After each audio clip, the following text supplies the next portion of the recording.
नमस्कार, good morning. आप लोग कैसे हैं? ठीक है। देखिए, आज आपको मैं कारक पढ़ाने वाला हूँ। संधि खत्म हो गई है, संधि के क्वेश्चन मैंने करवा दिए हैं। अब इसके बाद में मुझे समास एक्चुअली पढ़ाना था, समास पढ़ाने वाले थे, लेकिन समास पढ़ाने के लिए आपको कारक की जानकारी होना अति आवश्यक है, क्योंकि समास में जो तत्पुरुष समास होता है उसके कुछ भेद होते हैं, जैसे कर्म तत्पुरुष, करण तत्पुरुष, अपादान तत्पुरुष। तो इस तरह से इन सब चीज़ों की जब तक आपको जानकारी नहीं होगी तब तक आप तत्पुरुष समास को अच्छे से नहीं समझ पाएंगे। इसलिए कारक पहले आप समझ लीजिए, फिर समास समझिएगा। और उससे पहले आपको बता दें कि अभी तक अगर आपने मेरे चैनल को सब्सक्राइब नहीं किया है तो सब्सक्राइब कर लीजिए, और वीडियो पसंद आए तो लाइक कीजिएगा और दूसरों को शेयर भी कीजिएगा। ठीक है।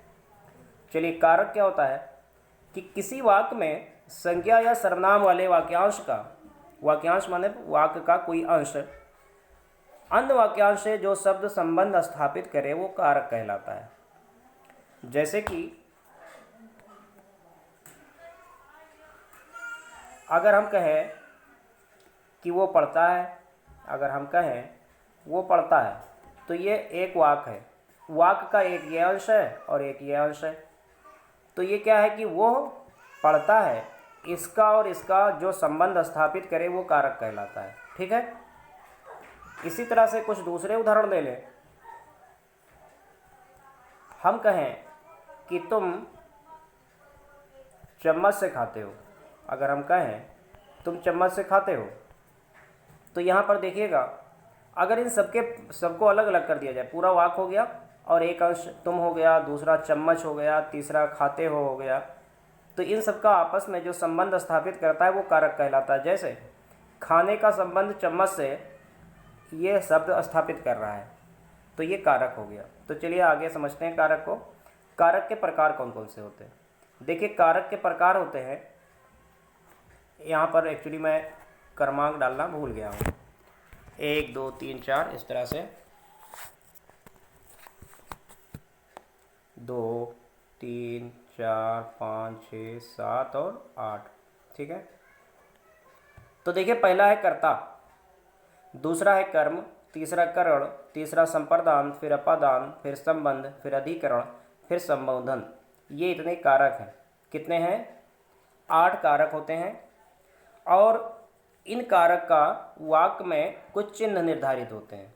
जैसे कर्ता का ने होता है, कर्म का को होता है, करण का से होता है, संप्रदान का के लिए, अपादान का से, संबंध का की के रा री रे, अधिकरण का में पर, और संबोधन का है अरे।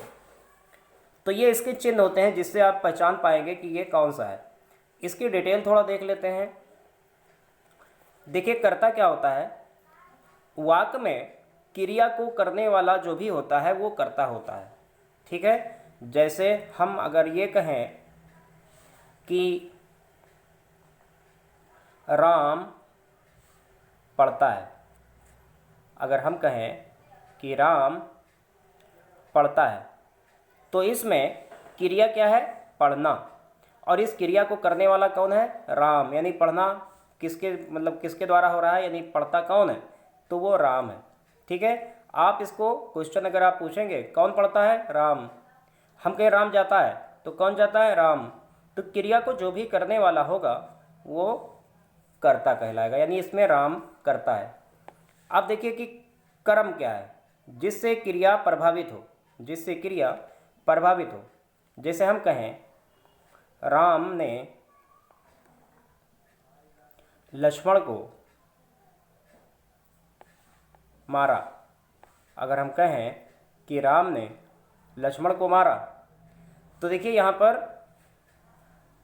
क्रिया क्या है? मारना। ये क्रिया किसके द्वारा की गई है? राम के द्वारा। तो राम क्या हो गया? कर्ता हो गया। और लक्ष्मण क्या हो गया? कर्म हो गया। अब देखिएगा आप कि कर्ता का जो चिन्ह है वो है ना, कर्ता ने। तो ने जिसके साथ में जुड़ा हुआ है यह है कर्ता। और को जिसके साथ जुड़ा हुआ है यानी लक्ष्मण के साथ, ये है कर्म, तो कर्म का चिन्ह है को। ठीक है। अगला है करण। करण क्रिया का साधन होता है, क्रिया का साधन होता है, यानी जो क्रिया जिसके द्वारा की जाती है वो करण कहलाता है। जैसे अगर ये कहा जाए कि राम ने लक्ष्मण को डंडे से मारा। किससे मारा? डंडे से मारा। ठीक। तो यहाँ पर आप देखोगे से करण का निशान जो है, चिन्ह, वो है से। तो से जिसके साथ आएगा वो करण होगा। तो ये से किसके साथ आ रहा है? डंडे के साथ। तो यहाँ पर डंडा क्या है? ये करण है। ठीक है। ये क्रिया का साधन है, यानी मारा किसके द्वारा गया है? ये मारना एक क्रिया है और एक क्रिया का साधन क्या है? डंडा। ठीक। अगला है, आप देखिएगा संप्रदान। जिसके लिए क्रिया की जाए वो संप्रदान होता है, और संप्रदान का जो चिन्ह होता है वो होता है के लिए। जैसे अगर ये कहें राम ने सीता के लिए रावण को मारा। अब यहाँ देखोगे आप, ने किसके साथ लगा है? राम के साथ, ये कर्ता हो गया। और को किसके साथ लगा है? रावण के साथ, रावण हो गया कर्म। और के लिए किसके साथ लगा हुआ है? सीता के साथ। तो ये जो क्रिया हुई है मारने की, किसके लिए हुई है? सीता के लिए। और के लिए किसके साथ लगा है? सीता के साथ। तो सीता क्या हो गया? संप्रदान। अगला है अपादान। ये अलगाव के अर्थ में आता है। इसका जो निशान होता है वो भी से होता है, और करण का जो निशान होता है वो भी से होता है।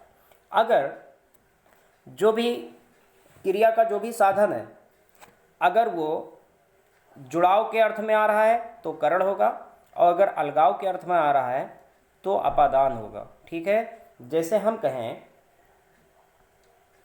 पेड़ से पत्ता गिरा, तो से किसके साथ में आ रहा है? पेड़ के साथ।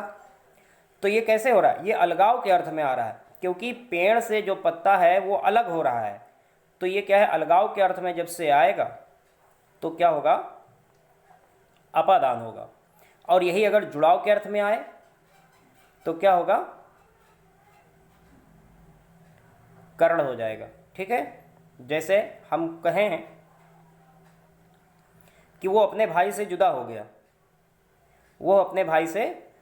गया, तो से किसके साथ में आ रहा है? भाई के साथ। तो भाई क्या है?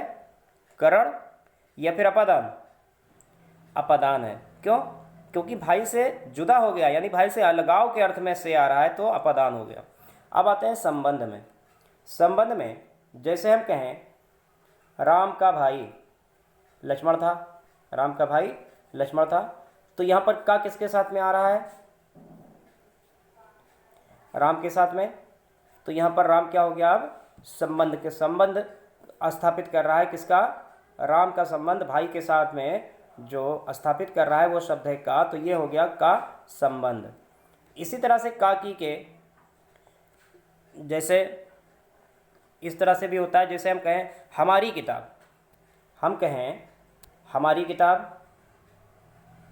हमारी किताब, तुम्हारी किताब, मेरा भाई, तो ये रा री रे जिसके साथ में आएगा तो ये संबंध का काम करेगा।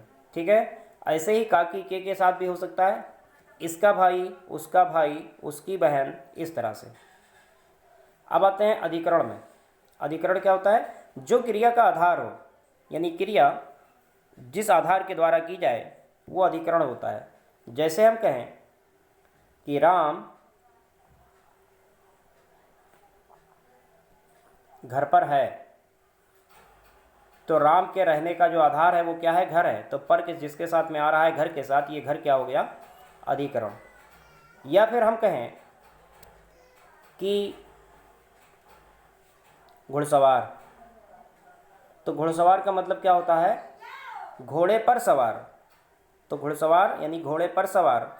तो इसमें क्या आ रहा है? इसमें कौन सा कारक है? इसमें अधिकरण है। ठीक है। या फिर